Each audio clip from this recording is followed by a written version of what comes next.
Se qualcuno ha perso la prima parte non si preoccupi, che sono due cose completamente staccate, quindi non avete che preoccuparvi. Bene, grazie ancora a Quadra per l'invito. Stasera vedremo la seconda parte di questo viaggio che ho fatto in 2 anni nel 2017 e 2019. Quindi qualcosa di diverso dall'altra volta sicuramente. Ecco, richiamiamo semplicemente il luogo, Indonesia, quindi un territorio molto vasto fatto da tantissime isole, quello che abbiamo visto l'altra volta, questa parte, la parte in giallo rappresenta le isole indonesiane, quindi una quantità incredibile, solo pochissime sono abitate e ci abitano 275 milioni di abitanti.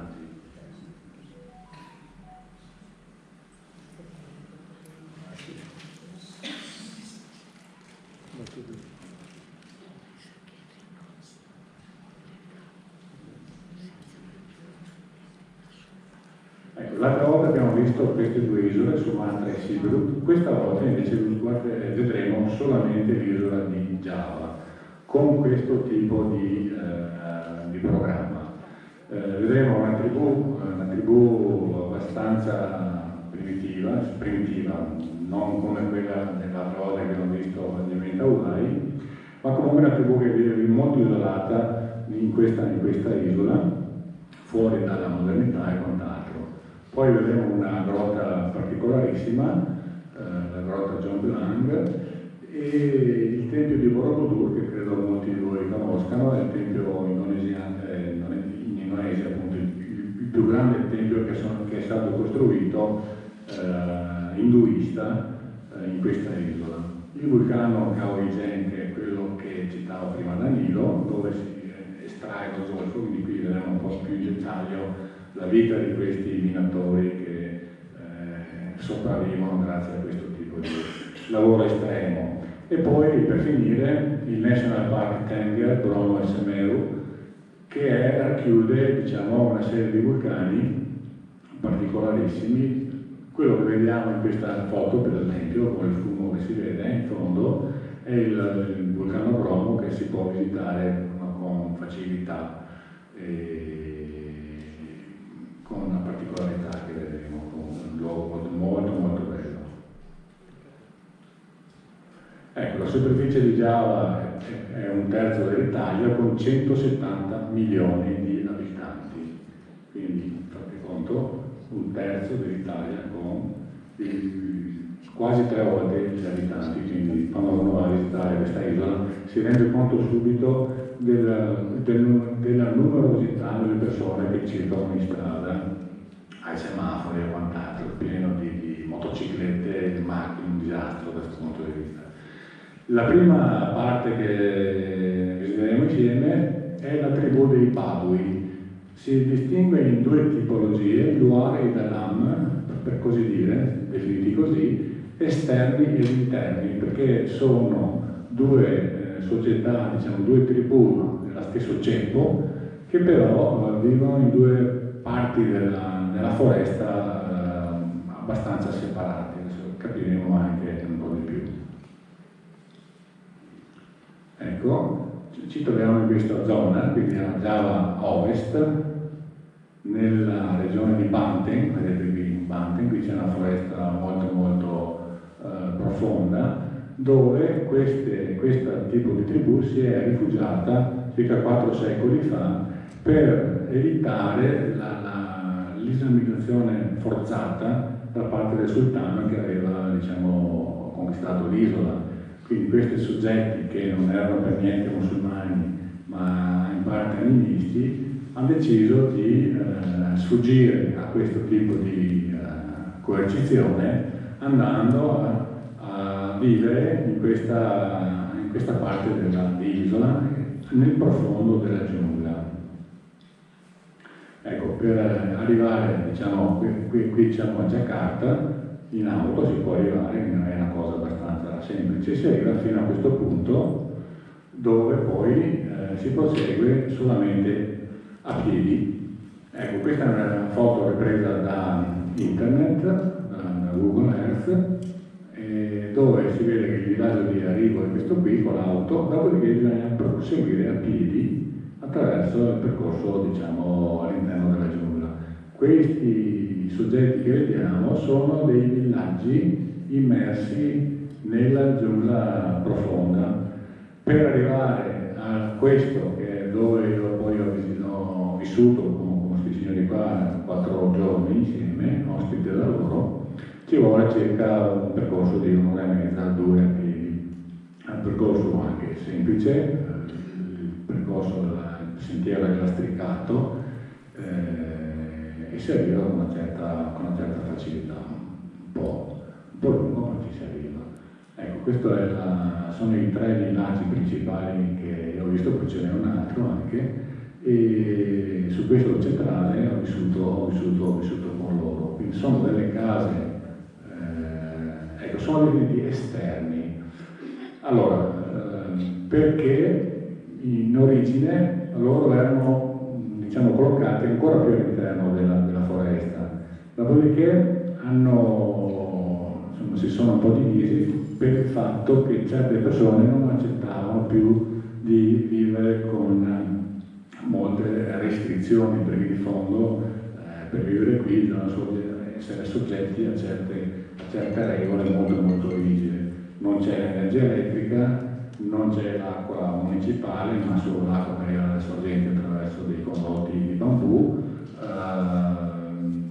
non c'è TV, non c'è radio, non ci sono giornali, non c'è niente di niente. Diciamo, si vive all'interno della natura in molta armonia, felici e contenti anche questi signori, tutti, e la differenza tra gli esterni e gli interni appunto è che questi esterni hanno accettato negli anni di essere un po' più, diciamo, attivi nei confronti dei visitatori, cioè hanno accettato che ci fosse un minimo di turismo molto soft, che ha portato loro qualche modernità, tipo si camminava rigidamente a piedi scalzi, i vecchi ancora in questi villaggi esterni lo fanno ancora, tuttora, e invece hanno accettato di usare per esempio i flip-flop, l'infradito, ecco appunto, l'infradito, oppure di lavarsi con del sapone anziché usare degli estratti diciamo, naturali. Oltre a questo accettano anche la visita di stranieri intesi alla loro tribù, quindi sono sempre giavanesi che vanno in visita per studiare i loro modi di vita sostanzialmente.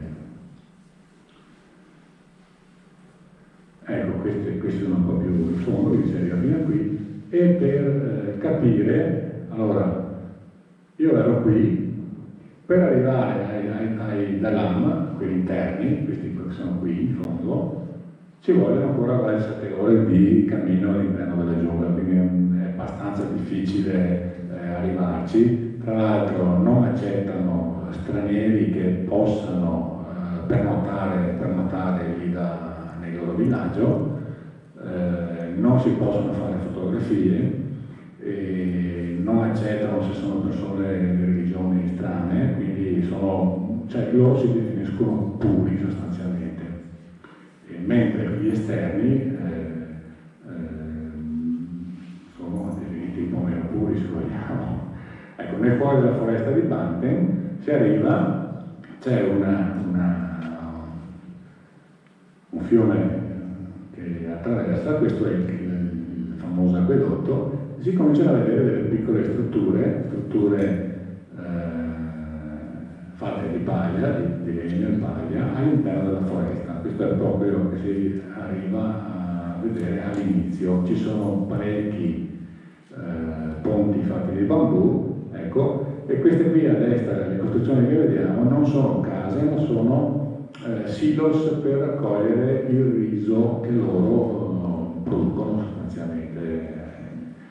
Qui non ci sono risaie tipiche del Myanmar piuttosto che della Cina, piuttosto che della Thailandia o quant'altro.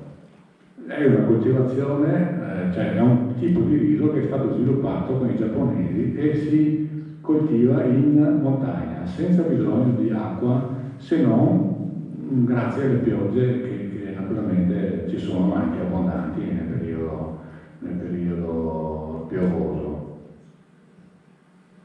Ecco, attraversando comincia a vedersi una persona, quindi gradualmente, qui sono le case in fondo, e poi piano piano, ecco, un altro abitante della zona, questo particolarissimo, ecco, e qui cominciamo a vedere delle prime figure di persone che vivono in questo luogo. Sono vestite di blu, vedete, perché hanno dovuto, separandoci dai Danam, dagli interni, hanno dovuto anche seguire un canone, diciamo, di vestiario molto diverso, quindi loro sono diventati esterni e di conseguenza hanno dovuto cambiare anche il tipo di colorazione dei vestiti. Si arriva e subito ti sorridono, non ti hanno mai visto, eppure.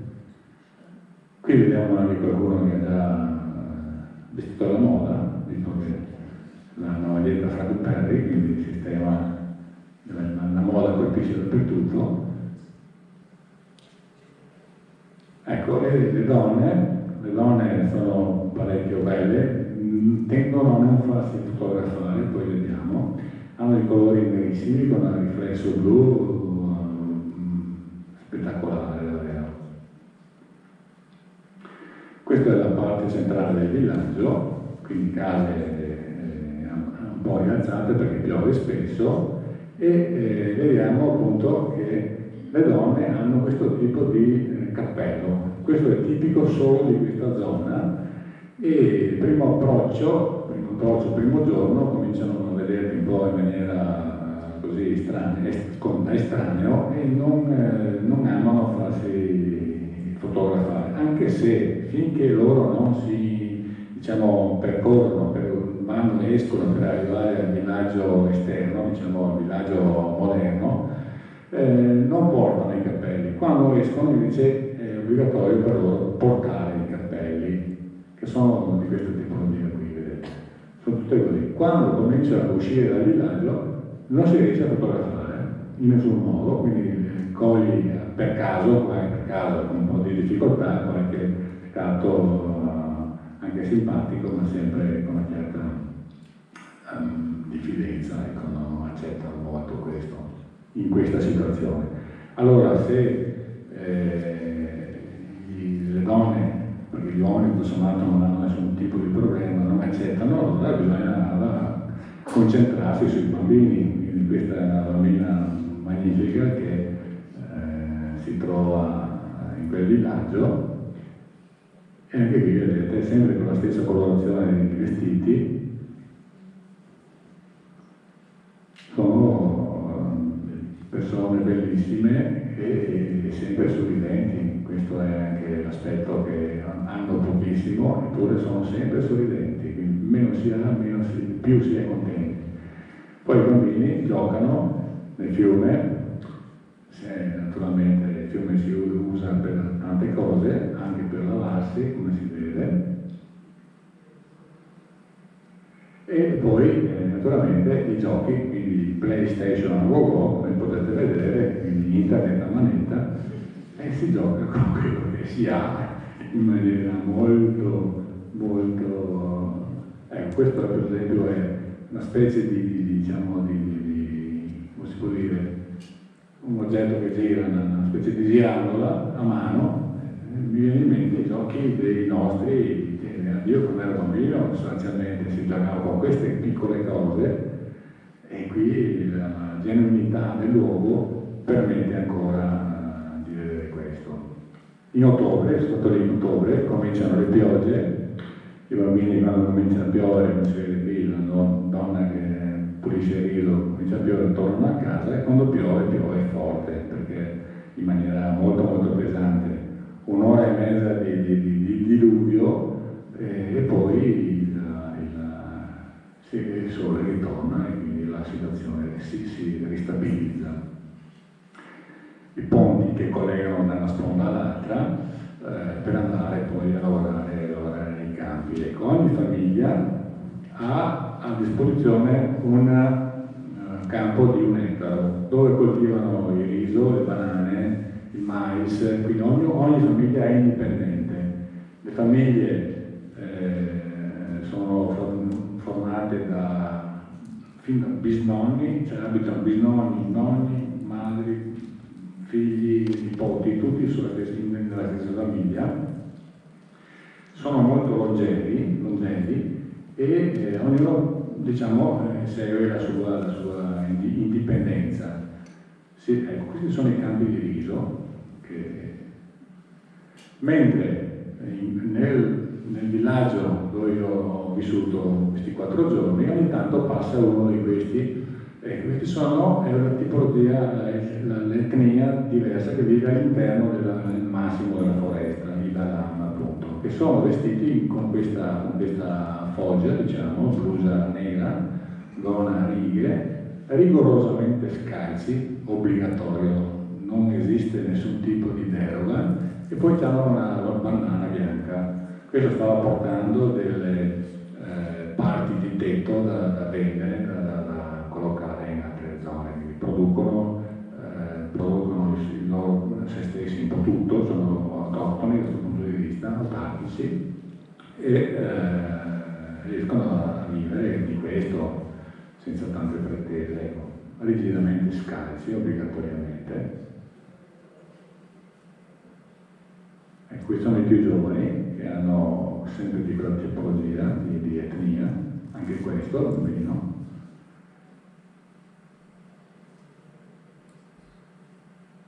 E questi non accettano che tu li fotografi, se lo fotografi devi farlo con una circonvenzione che non se si accorgono che ti fanno le bocacce, come vedete.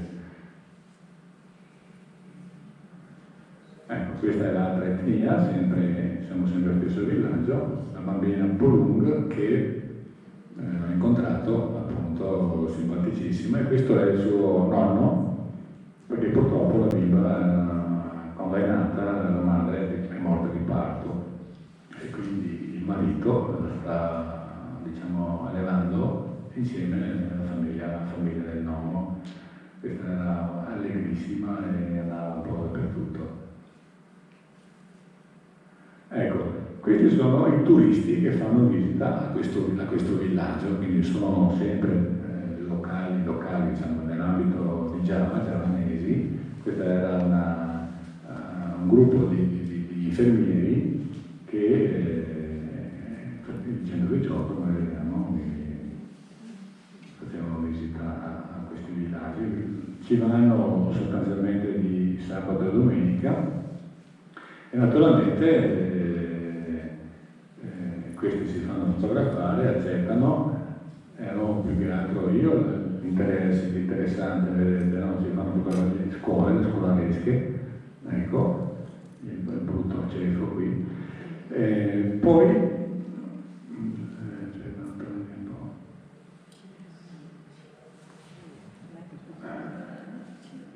ecco qui, maestre, avanti ancora un po'.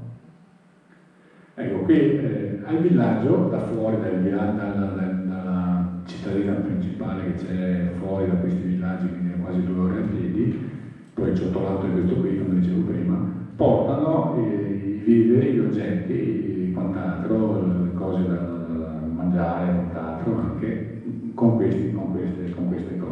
E con questi, diciamo, metodi. E qui ho trovato anche il McDonald's a domicilio, nel senso che questo signore qua vendeva frittelle fritte e le friggeva al momento con questo baraccamento di modo particolarissimo, diciamo, di porsi. Ecco, si pesca nel fiume sempre, che qui si cerca, si lava e si vive in queste case, sempre con i vestiti di bambù, di camici, pavimento è questo, si dorme naturalmente, ospite di questo ero io, di questa signora, questa nonna, in questo pavimento, una storia, non c'è certamente da pretendere chissà che, e si vive con loro. La mamma che prepara il riso, ecco, e poi c'è questo tipo di... aggiungo una cosa prima. Si sposano tra loro, gli interni, questi luoghi interni, esterni, scusate, qui vestiti di blu intendo, si sposano tra loro nella tribù purché siano di villaggi diversi per problemi genetici ovviamente.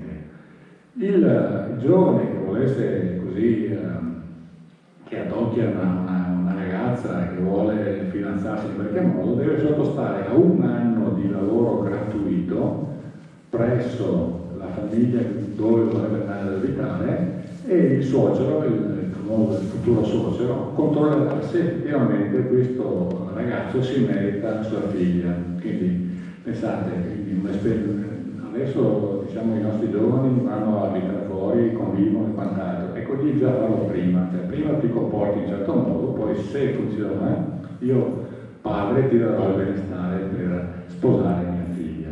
In questo caso i matrimoni sono rigidamente riservati, nessuno straniero esterno al villaggio può parteciparvi, mettono insieme tutti i polli e le galline del villaggio, quelli che vedete qui ce ne sono un po' dappertutto, e li mettono in comunità, quindi il sostentamento è univoco se vogliamo, ogni famiglia pensa a se stessa, però quando c'è da fare la festa e il matrimonio tutti mettono anche i polli e i galli insieme e si mangia carne in quel modo lì, ecco, di solito loro sono vegetariani e fanno una dieta vegetariana.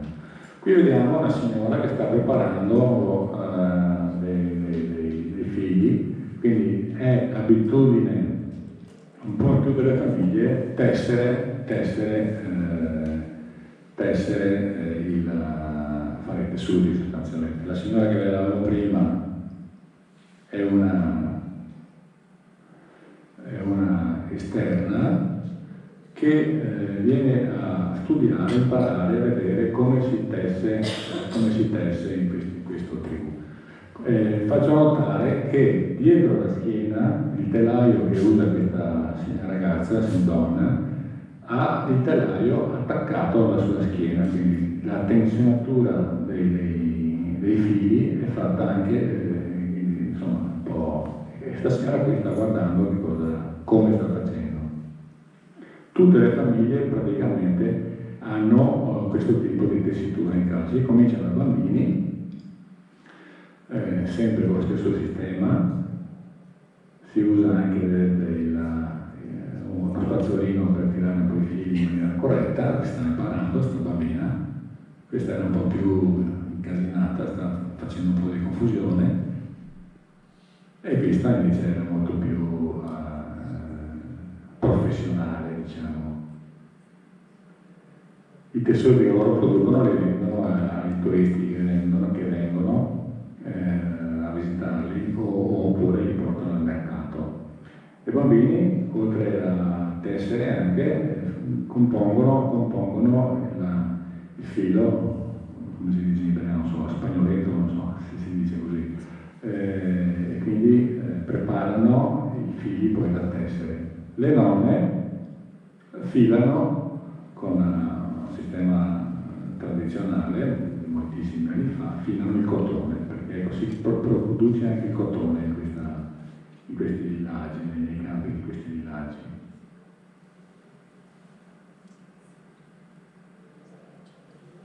Ecco, un'altra nonna, quella dove abitavo io, che fila sempre il cotone.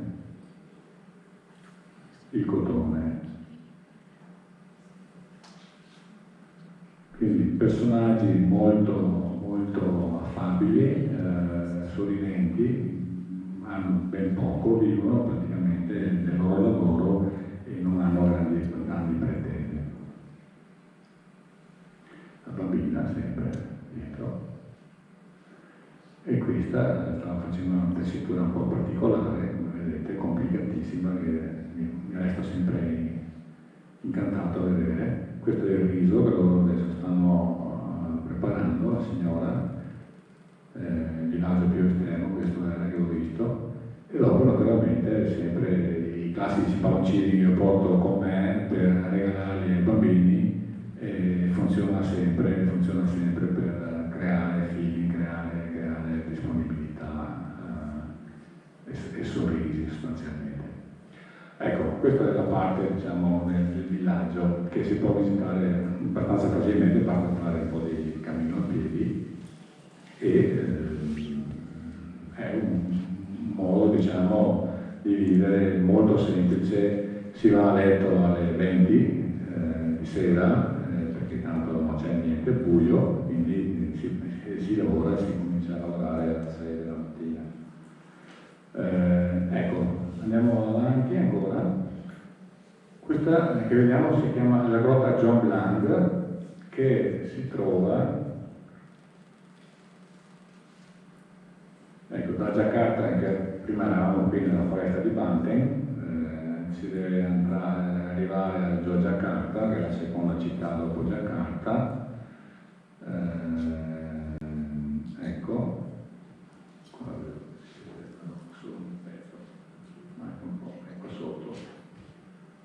ecco sotto, il John Blanc Cave, quindi abbastanza vicina a Giacarta, circa un paio d'ore di macchina. Interessante, ecco questo, interessante per la particolarità di questo luogo. Qui vedete un suolo che è franato e si è creata una voragine di circa 60 metri in profondità. E questo è un'attrazione turistica molto particolare, appunto perché bisogna avere un po' anche così voglia e anche correre un po' di rischi per decidere di scendere 60 metri. Questo è il sistema, diciamo, di frenatura automatico controllato a norma CE, dove la gente, il soggetto che tiene per bene il freno in maniera decisa, e garantisce la discesa che adesso vediamo. Ecco, naturalmente per scendere bisogna montare un'attrezzatura del genere. Ecco, io ero praticamente il nonno del momento, anche se nonno non sono ancora, ma di fondo ero il più vecchio di tutti questi giovani ragazzi che così vogliono fare questa esperienza. Quindi si scende a gruppi di 2.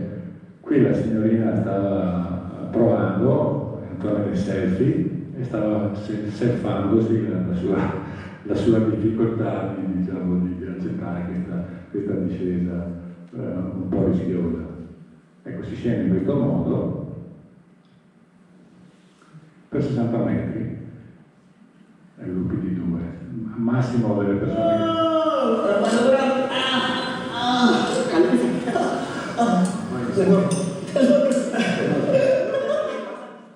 ecco, questo è un po' il metodo di discesa.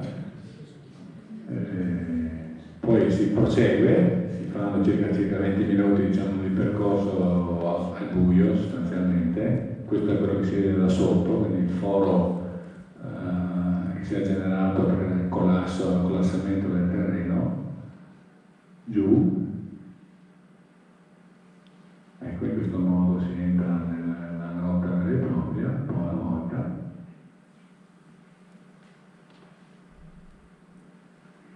Per arrivare a vedere un fenomeno particolare che è abbastanza difficile da trovare in giro sostanzialmente.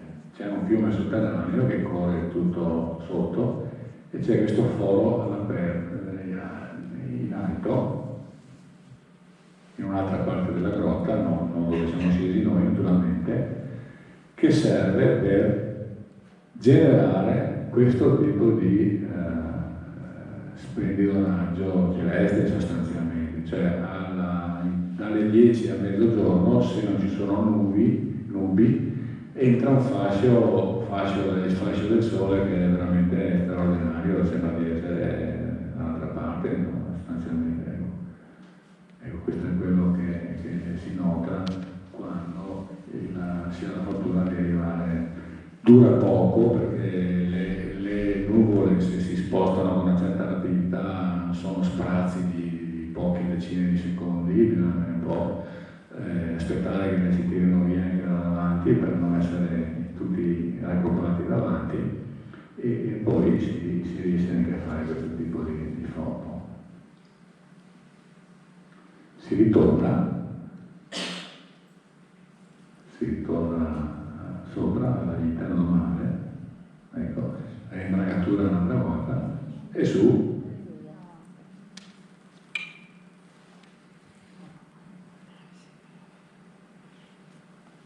Ecco, adesso si salgo anch'io.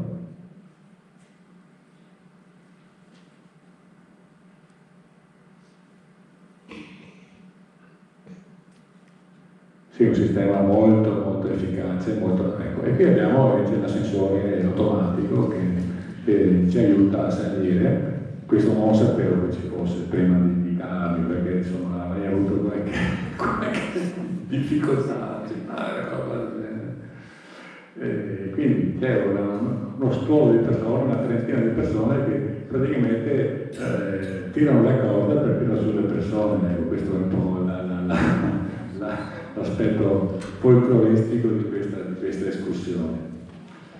Andiamo oltre, vediamo adesso il tempio di Borobudur, che è un tempio molto bello, caratterizzato da queste campane che vedete, sono 72 più una centrale molto grossa e lo stupa principale, dove ogni campana in origine conteneva un Buddha, una statua del Buddha interna, e il Buddha, diciamo, fissava l'esterno attraverso questi fori che vediamo. Si trova qui, quindi sempre vicino a Yogyakarta, c'è il tempio, questo qua, il tempio hinduista, appunto.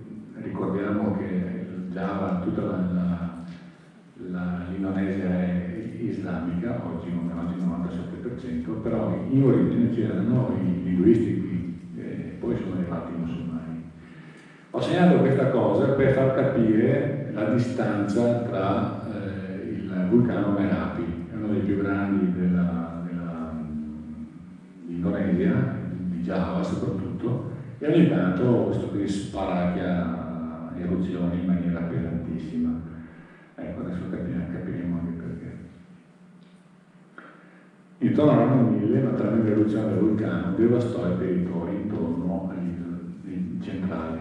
Il più grande tempio buddista di tutti i tempi, questo che abbiamo appena accennato, costruito nell'800 d.C. in pratica, fu sommerso completamente da ceneri e lapilli, una eruzione gigantesca che lo sotterrò completamente e sparì, un po' come è successo, se vogliamo, anche ad Angkor, solo che Angkor è stato fagocitato dalla giungla sostanzialmente. Qui invece è stato coperto letteralmente, come è successo a Pompei, ecco, in pratica. È scomparso. Ecco, solamente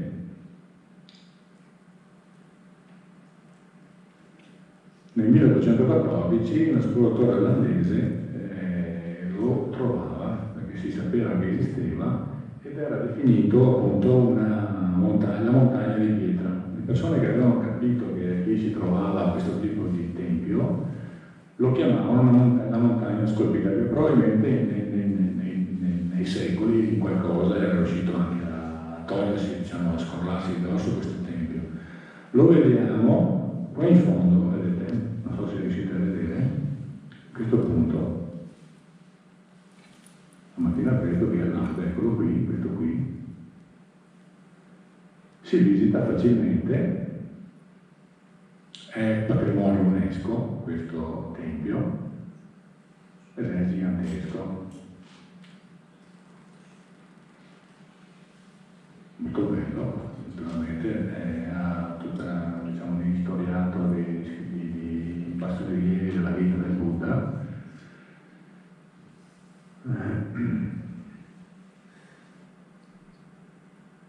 Ecco, le campane principali si trovano in alto.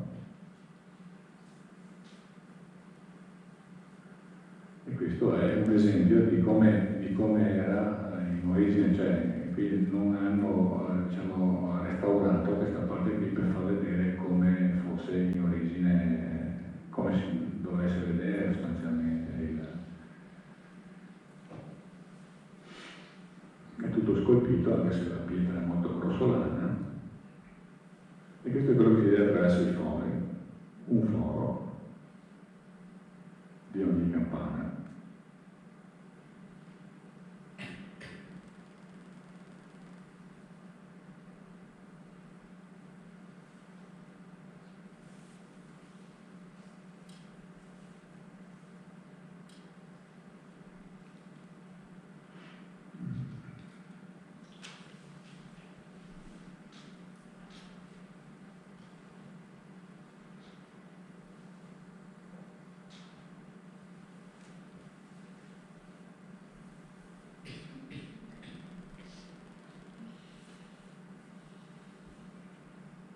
Ecco, questi qua invece, sempre lì in zona, si trovano altri templi di Prambanan, molto particolari anche questi non sono stati coperti da rapiti, però sono interessanti da vedere appunto perché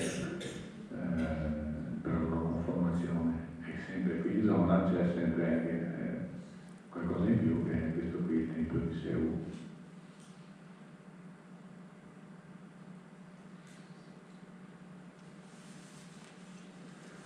Ecco, completando la parte diciamo archeologica, adesso vediamo invece la parte del vulcano che l'altra volta, per chi c'era, ha visto diciamo, la proiezione.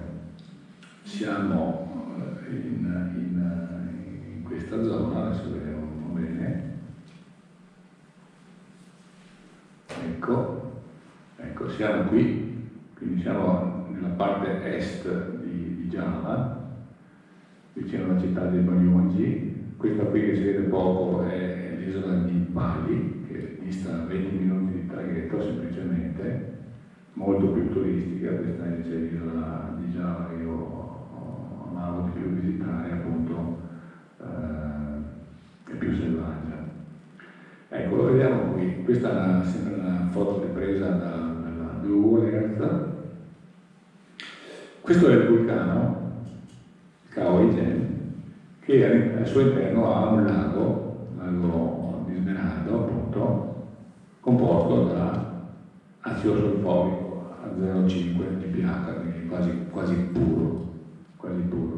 Per arrivare, si arriva fino in macchina, in auto si arriva dalla città che è a 0 di livello, si arriva qui, circa 1800 metri di altitudine, e poi da questo punto fino al percorso qui e anche qui in fondo, io salire a piedi, sono 3 km scusate, di percorso molto duro, pesante, fino a qui, e poi qui un po' meno, a piedi, bisogna farlo, rigorosamente a piedi. Si può accedere a questo percorso solamente da luna di notte in poi.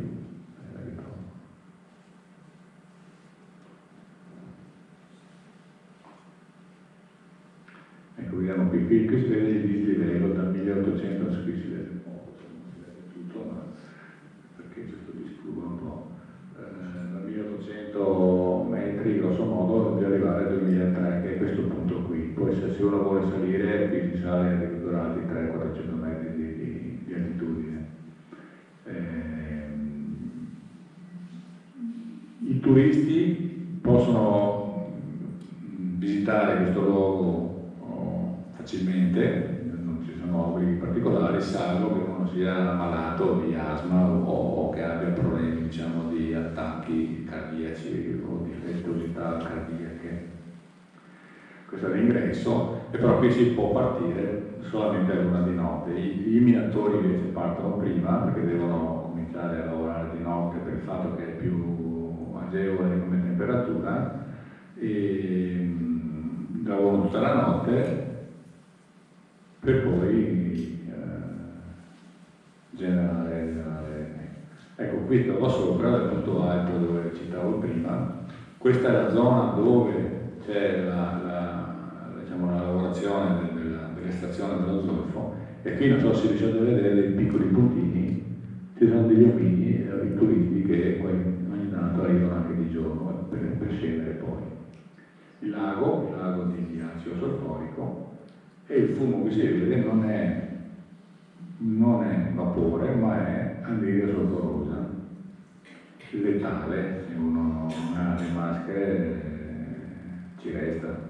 Dal punto di vista ovviamente fotografico, per chi ama la fotografia come me, come tanti di voi, è fantastico perché si arriva, i contrasti li vedete qui, dal verde smeraldo al blu al giallo alle ocre varie. Quindi quello che chi arriva di giorno e non parte di notte si trova questo spettacolo, si trova davanti a questo spettacolo. Ecco, qui c'è una figura che chi ha visto l'altra volta viene richiamata, è il nostro soggetto minatore che verrà seguito da me. Ecco, mi chiamo Ortonò e faccio il minatore di Zolfo dei Cavalieri. Ci sono altri minatori con loro, fino a 10 anni fa erano circa 250, adesso sono 150, sono tutti freelance, quindi lavorano ognuno per conto suo e vengono pagati ogni giorno in base al lavoro che fanno. Lavorano da 15 a 20 giorni consecutivi, poi tornano a casa 10 giorni e vendono il loro prodotto in maniera indipendente. Ecco, qui per capire, salendo di notte, c'è questo è Artonone, questo qui, ed anche lui ha un carrettino, per poi spiegherò il significato un po' dopo. Si arriva di notte, stellato, queste scie che vedete sono i turisti che stanno salendo appunto per visitare il cratere. Si arriva al punto di ristoro, che è circa 3/4 del percorso a piedi, dove c'è un luogo dove si può bere del tè, si può comprare qualcosa, qualche banana, qualche snack, quindi sono i minatori che poi effettivamente andranno ad estrarre lo zolfo. Vedete che hanno una pila in testa. Pensate che fino a 5 anni fa circa usavano invece delle bottiglie di plastica con dentro del gasolio e un pezzo di bambù che serviva da torcia, quindi avevano questo tipo di forma di illuminazione, un disagio dal punto di vista fotografico spettacolare, ma un disagio pazzesco. Qui siamo vicini all'alba, perché ci sono stato in questo luogo per 6 giorni e quindi ho fatto diverse riprese, le interviste, le visite, i controlli di notte, di giorno, di metà giornata e così via. Quelli che vediamo, ecco, sono ancora i turisti che stanno salendo quando già il sole è abbastanza vicino a sorgere. Ecco, si continua da su e si arriva a questo punto. Questo è il punto dove si dovrà scendere. Si vede un po' il lago, questa è la foto notturna, quindi è illuminata bene perché c'è anche la luna e si vede il lago nello sfondo. Si cominciano a intravedere i primi soggetti che arrivano già sopra la cengia, diciamo, la cornice del vulcano, che hanno già portato su del prodotto già estratto. Quindi chi arriva comincia a incontrare queste persone che stanno preparando il carrettino, piuttosto che altre persone che che stanno salendo con queste ceste, diciamo, di big oil, per capirci, sulle spalle, che hanno un peso gigantesco. Queste, tanto per dare un'idea, questi signori qua si caricano con questo sistema dai 75 kg fino ai 90 kg, 95 kg sulle spalle, una cosa stratosferica. E questi sono i pezzi di zolfo che sono stati tolti dalla caldera. Ecco, qui ne vediamo un altro che ha magari dei sacchi invece abbinati anziché ceste, e in fondo in profondità vediamo dei fumi blu. Ecco, l'interesse che c'è da parte del turismo, che è prevalentemente locale, insomma giavanese, ma anche da estero comunque, è per questo tipo di fenomeno che è tipico di questo vulcano.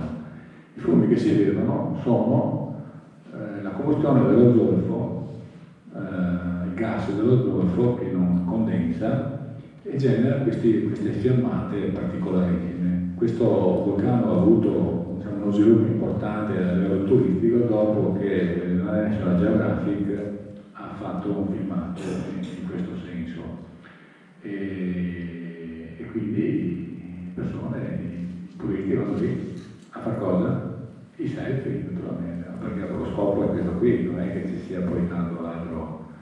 Io avevo qualche interesse diverso, ma di fondo le persone vanno soprattutto per quello, almeno la maggior parte, per non dire tutti, quasi tutti. Ecco, quello che si vede è questo, vedete, queste sono le persone che vanno lì e fanno questo tipo di rilevamento fotografico. Questi fumi, queste fiamme qui arrivano anche a 6-7 metri di altezza e sono continui, si vedono solo di notte. Di giorno ci sono, ma non si vede la colorazione blu, non si percepisce.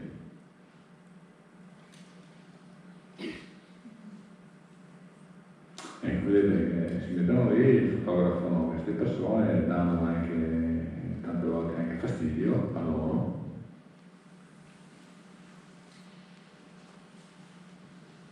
E poi loro li vediamo in attività.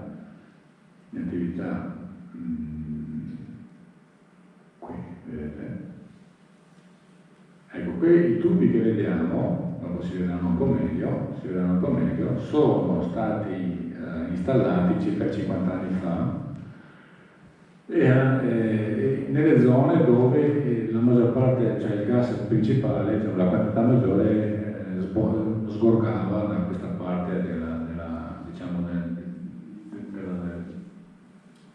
vulcano sostanzialmente.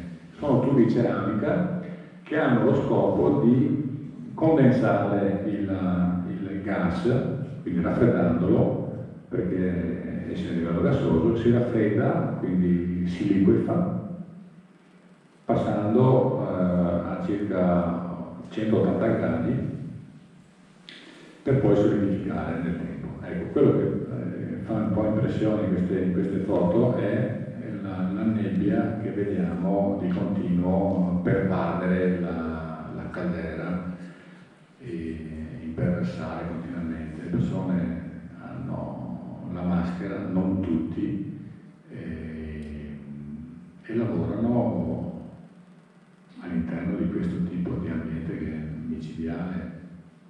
Naturalmente c'ero anch'io là dentro quando ho fatto queste foto. Quindi vedete che sono foto di notte, pochissima luce, quasi niente, anzi vorrei solo la luce loro. E questo è il nostro ortono. Hanno praticamente, il loro lavoro è usare questa, diciamo, lancia di ferro, di acciaio, per staccare lo zolfo che si solidifica a terra.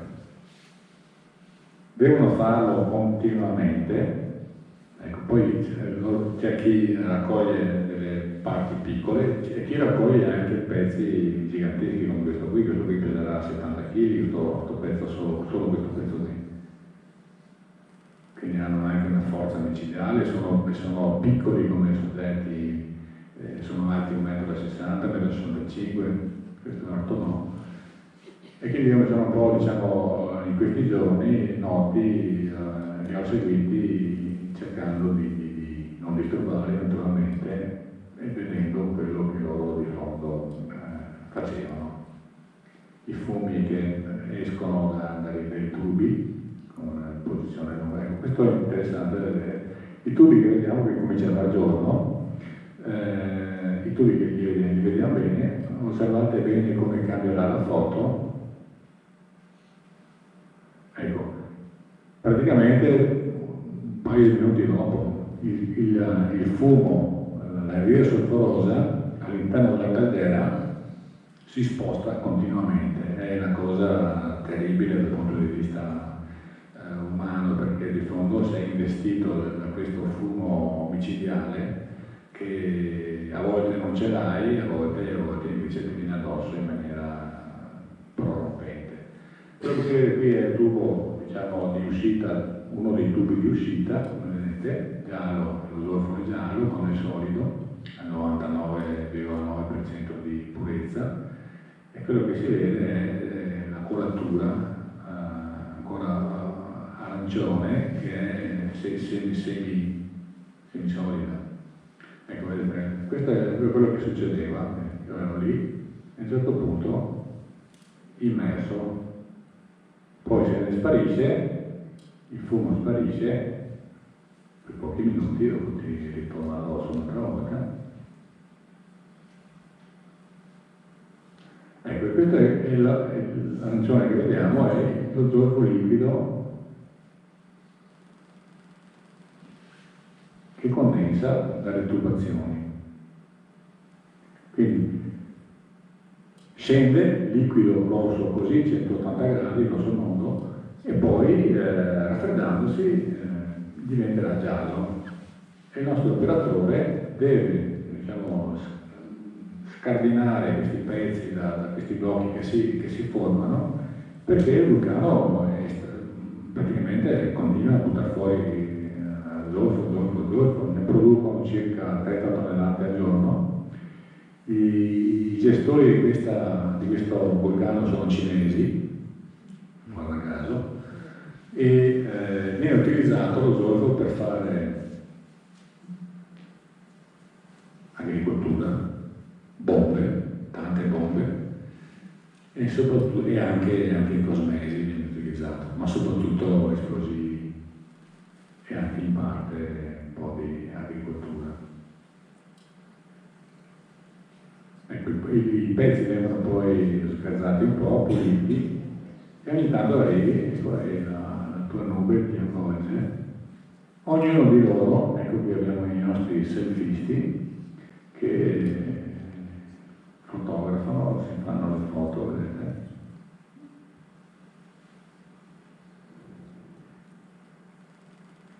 Qui è già mattino, intanto il lavoro continua, come vedete, coperti con sciarpe, stracci, ecco, vedete, quindi questo particolarissimo. C'è chi ha la maschera antigas, dove le pasticche, diciamo, protettive all'interno della maschera durano circa 6-7 mesi, poi non hanno i soldi per comprare le pasticche nuove per rigenerarle sostanzialmente, e molti di loro usano stracci in bocca e respirano attraverso lo straccio, perché non hanno i soldi per comprarsi una maschera che costa 30 euro. Tu li vedi, sei lì e poi ti sorridono. Vedete gli occhi che sono coperti di polvere di zolfo. Lui a questo ha la maschera, in questo caso, ma sei coperto. Ecco, l'odore di zolfo è terribile. Io sono portato a casa un giubbotto e qualche pantalone, ecco, ho dovuto lavarlo 6-7 volte perché se ne andasse via. È un odore non tanto di uova marce quanto di zolfanelli, cioè quando si accende il fiammifero, quello è l'odore che si ha in questa situazione. questo alla aveva una maschera, un sorriso per il compiacimento. Ecco, questo è quello che in realtà vedete la nube come si sposta e il vento all'interno cambia continuamente.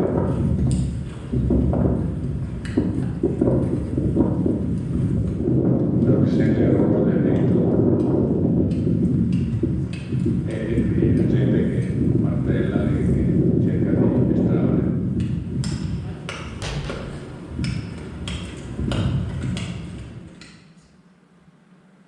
Ecco, qui c'è la foto fissa, il lago, e queste sono le persone che devono, così, lavorano per riempire queste loro ceste. Lo zolfo deve essere tolto continuamente perché le tubazioni devono garantire un flusso continuo, quindi sono costretti a farlo con la massima regolarità.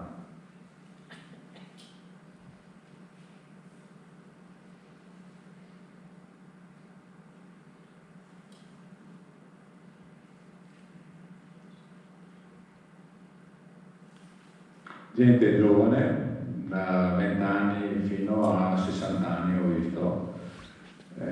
Ecco, poi questa è la fase, diciamo, di manutenzione giornaliera. Si raffreddano i tubi per andare poi a staccarli e a scuoterli per svuotarli e li buttano giù così per appunto poterli pulire. Si sale con la canna dell'acqua e si raffreddano in maniera molto artigianale, ovviamente, e saranno puliti. Questa è un'altra immagine del giorno che fa capire benissimo l'andamento del fumo, come si sposta dal vento, con il vento.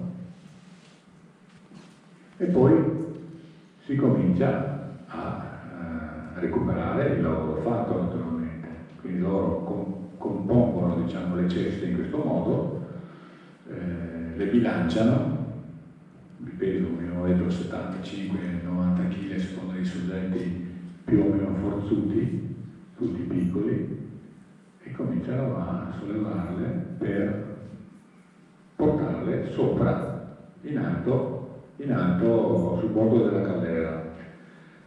Ci sono 170 metri di dislivello sostanzialmente, di altitudine da dover recuperare, quindi per scendere. Dicevo prima, ci vogliono 2 ore di camminata importante per arrivare fin sopra, poi altri 40 minuti per scendere, i turisti parlano, e poi se vogliono tornare su ci si impiega un'oretta perché il terreno è molto accidentato, è accidentato per i turisti, figuriamoci che per chi deve camminare con un peso del genere, tra l'altro inficiato continuamente dal gas che li perseguita, perché questo fumo che si vede qui se ne va dappertutto per arrivare anche fin su in alto, quindi si comincia la salita.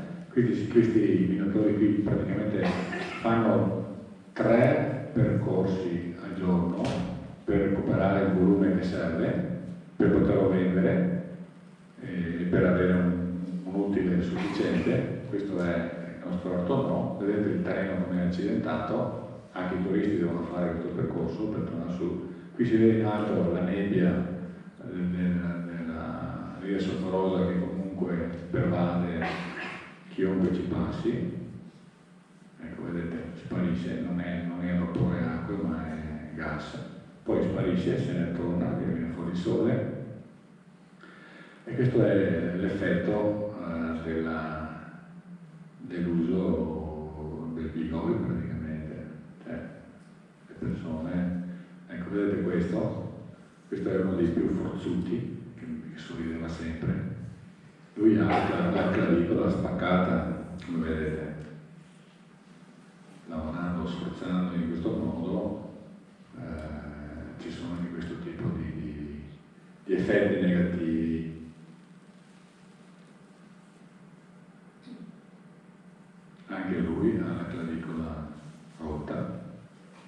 lui è colui che portava più di tutti, fino a 90 kg, 95 anche arrivava.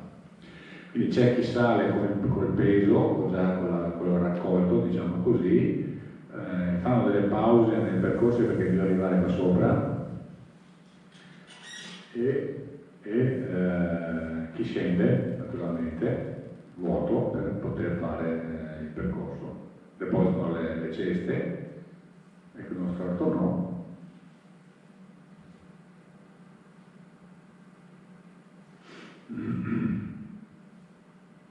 Che continua la sua salita. Ecco, qui c'è stata un po' una particolarità, perché questo ragazzo qui che ha 20 anni, quando l'ho visto la prima volta era scalzo. Ho detto alla guida, che questa qui è la mia guida, che lui era, tra l'altro anche lui era un minatore che si è convertito, tra virgolette, a fare la guida, che ha detto, per fortuna ho cambiato mestiere, e gli ho fatto comprare gli stivali perché giustamente quando l'ho visto mi ha stringere il cuore. Chi porta le ciabattine, poi vediamo qui una serie di foto, adesso le lasciamo andare, appoggiano le ceste qui per poi recuperarle e andare su. Questo pezzo qui pesa 80 kg, anche lui sorride.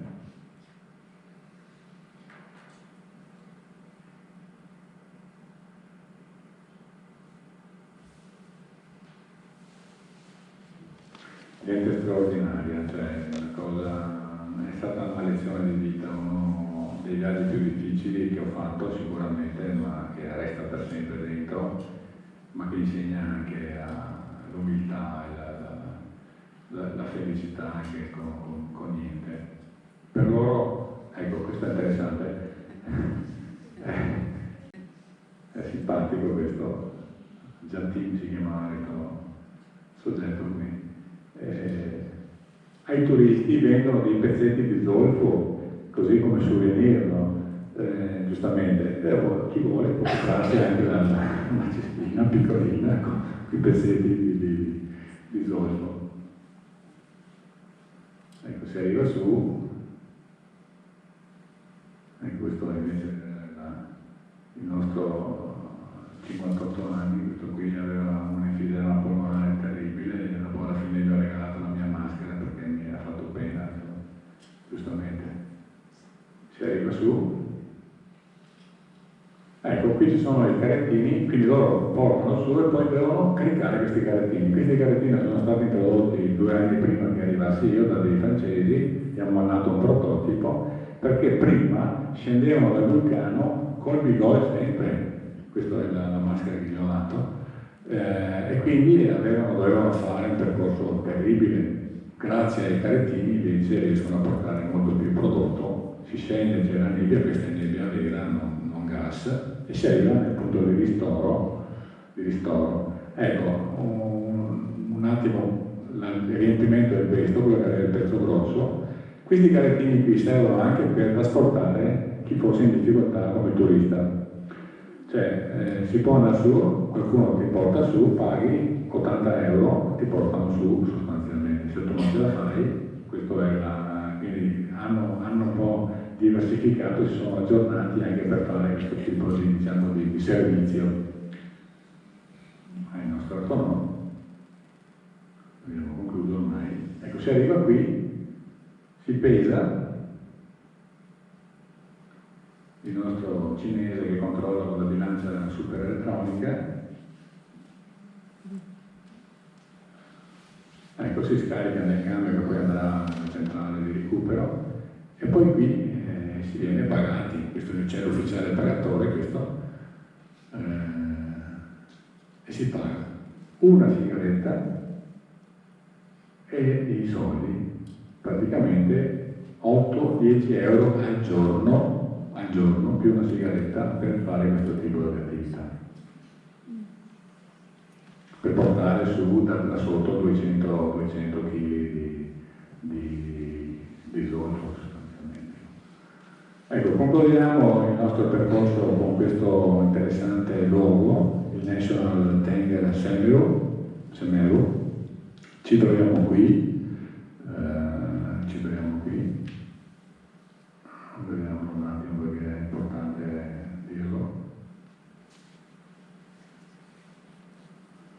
prima eravamo in questa parte, adesso siamo in questa zona che è un addensato, diciamo, di vulcani. I vulcani in Java sono 121, di cui 20 attivi. E questo è il nostro diciamo, Tenger, Bromo, per far capire dove siamo. Noi andremo a visitare questa parte qua. Ecco, qui si vede la caldera 45.000 anni fa, è nato questo tipo di cosa, e poi nel tempo è collassato e ha mantenuto invece dei coni singoli. Il diametro di questa caldera è quasi 4 km, come vedete, dove sono residenti dei vulcani. L'importante è questo, mostra il nostro vulcano Semeru, e qua in fondo c'è l'altro, sono a circa 30 km di distanza, 20 km di distanza uno dall'altro. Ecco, le tracce che si vedono sotto sono i percorsi che fanno le jeep 4x4 per poter poi portare i turisti ad andare a visitare, a vedere l'alba sostanzialmente. Qui c'è una resa spaventosa, ci sono 3 luoghi. Il primo luogo è King Kong Hill, che è la collina delle scimmie, sempre ci sono delle scimmie, e poi il Peñascal Bromo, che è il punto più alto dove io sono nato alla fine. Questi percorsi qua che arrivano da qui, si parte naturalmente, bisogna essere qua sopra prima dell'alba, quindi vuol dire arrivare da sopra alle 3 di mattina almeno, ed è freddo perché siamo alti 2500 metri grosso modo. Il Bromo, vedete del fumo, che sono foto da internet appunto, e adesso vediamo invece.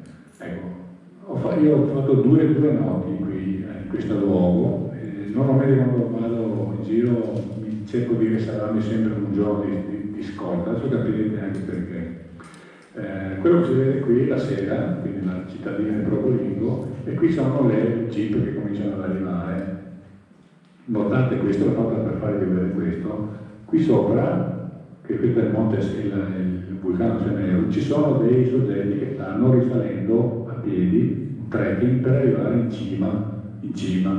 Quindi c'è gente che va a visitare e vedere, e c'è gente che va addirittura a vedere l'alba da sopra, in questo posto.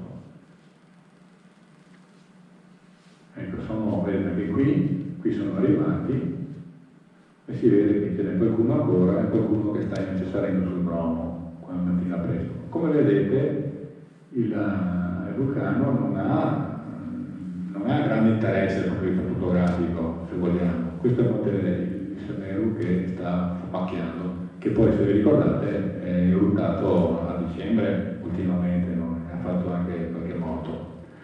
E questo è il nostro Bromo. Quindi l'interesse anche di questa area dipende anche dalle condizioni del tempo. Il secondo giorno la situazione è completamente cambiata. Avete visto le scie, sono i soggetti che arrivano tramite le jeep, qui sono i ritardatari, quindi non riusciranno a vedere bene la zona. E questa è invece da sopra, dal punto più alto, si vede sempre il pennacchio del Semeru qui, e il nostro Bromo che è qua sotto, qualche ritardatario ancora, che fumacchia. Ecco, quello che si vede all'alba è questo, è uno spettacolo unico, vedete?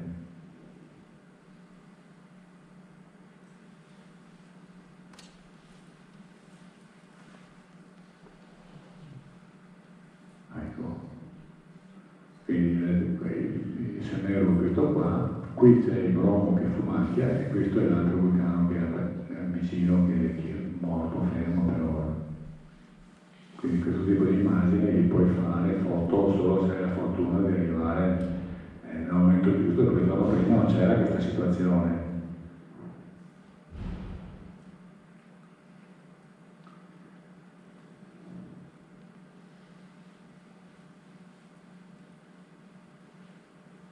Ecco, qui c'è un piccolo filmato che mostra il fumo del vulcano, e poi la nebbia si dirada un po' alla volta per sparire durante il giorno. Quindi chi arriva di giorno da sopra vede queste, se la possono vedere, però vede poco sostanzialmente, non riesce a apprezzare, se non l'acqua è una cosa veramente, ecco, fate conto che nel punto più alto di punto di vista, qui in fondo c'è sempre il Semeru, ci sono dalle 2.000 alle 2.500 persone che vengono, quindi devi arrivare ore prima. Io arrivavo lì verso le 10 di mattina, 20 di notte, no? 11 di notte, no, aspettavo tutto il percorso. Questa è la zona della caldera dove c'è un passaggio lunare, queste ceneri sono quelle eruttate del vulcano Bromo anche negli ultimi anni. Si arriva a piedi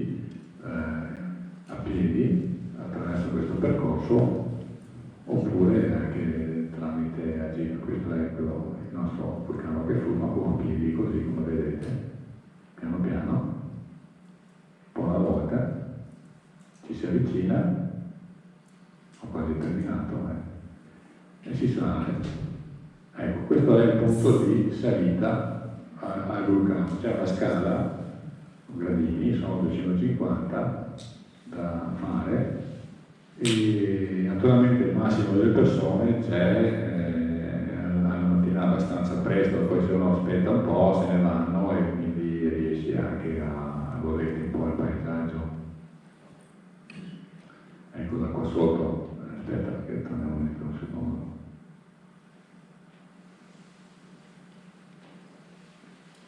Vi spiego dove si...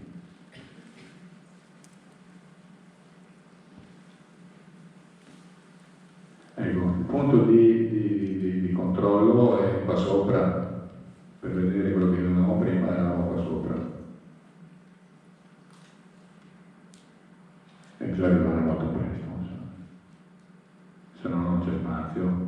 Qui c'è lo sciamano di turno che naturalmente fa e propone certe cose, induista in questo caso. Ecco, questo qui l'ho scritto solo per nota informativa, c'è una cerimonia induista che si sviluppa nel mese di giugno fino ad agosto, dipende dai calendari lunari, e c'è una forma stranissima, diciamo, di cerimonia, cioè le persone vanno all'interno della caldera, rischiano la vita perché sotto c'è il vulcano che sorge continuamente, perché gli altri sopra fanno delle offerte di animali, di vegetali e quant'altro per ringraziarsi, diciamo, gli spiriti. È una cerimonia molto strana, molto particolare, che ha un suo significato. Sopra, questa è la bocca del vulcano, si può camminare, io non ci sono andato perché temo o soffro un po' di vertigini, ma dall'altra parte qui abbiamo un angolo di 70 gradi, grosso modo, e dall'altra parte 60, se mezzo metro di percorso, se sbandi, addio, naturalmente selfie di qua, selfie di là, non è via, e vai qui selfie. E questa è la bocca del vulcano.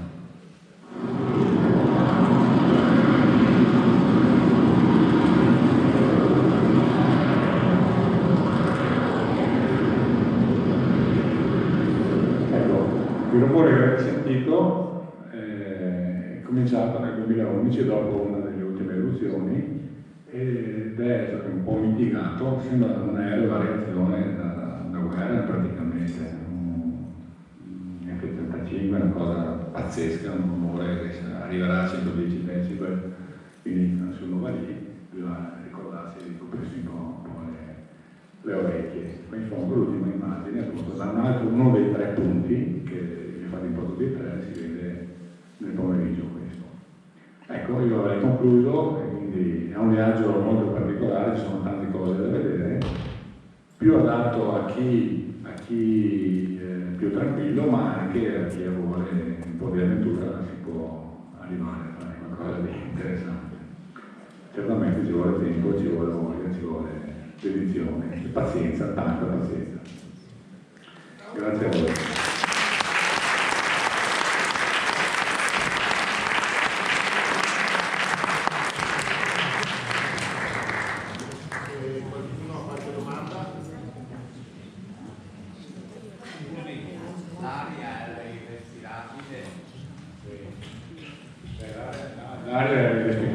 assolutamente, c'è un gas nocivo, tossico, molto tossico. Il primo giorno avevo una maschera che non era tanto per la quale consigliava, quando la nube si spostava, di abbassarsi quasi a livello del suolo per evitare, però qualche volta arrivava anche sotto, quindi se non hai una maschera buona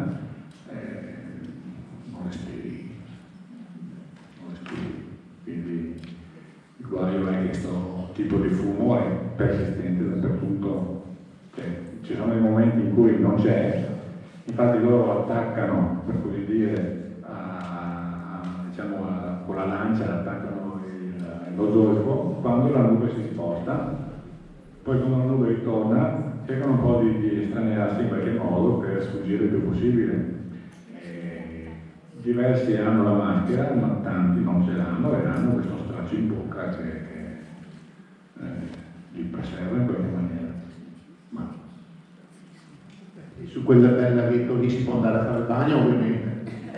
Qui laghetto lì si può fare il bagno, i nostri mafiosi farebbero carte false per avere un lago così, perché farebbero sparire tutti i canali sul giro di 5 minuti.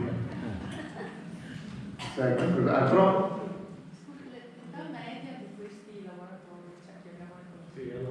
Allora, l'ultimo a cui ho lavorato la maschera aveva 58 anni e respirava, non so se sia ancora vivo, poverino. Ne ho visto un altro di 65 e altri da 20 anni a 40, la maggior parte sono abbastanza giovani, sostanzialmente fanno lavoro per 10-15 anni, chi anche molto di più, come abbiamo visto, come ho appena detto. È un lavoro durissimo, però è più pagato di tanti altri, quindi loro dicono faccio uno sforzo e mi porto a casa questo bottino ogni giorno, perché ogni giorno poi devono combattere contro il vulcano.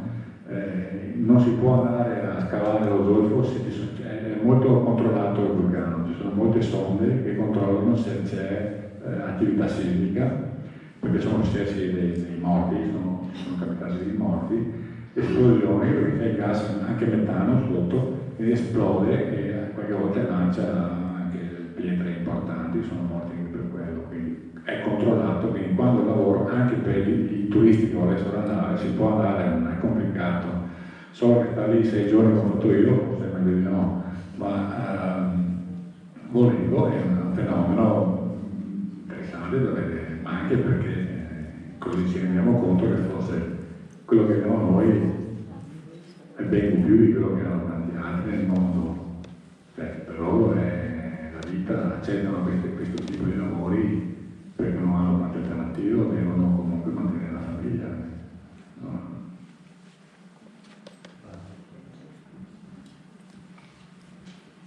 Bene, comunque poi Fernando sarà qui se volete fargli qualche domanda mentre noi mettiamo via tutto. Vi diamo appuntamento a novembre, andremo nella Puna Argentina e in Atacama.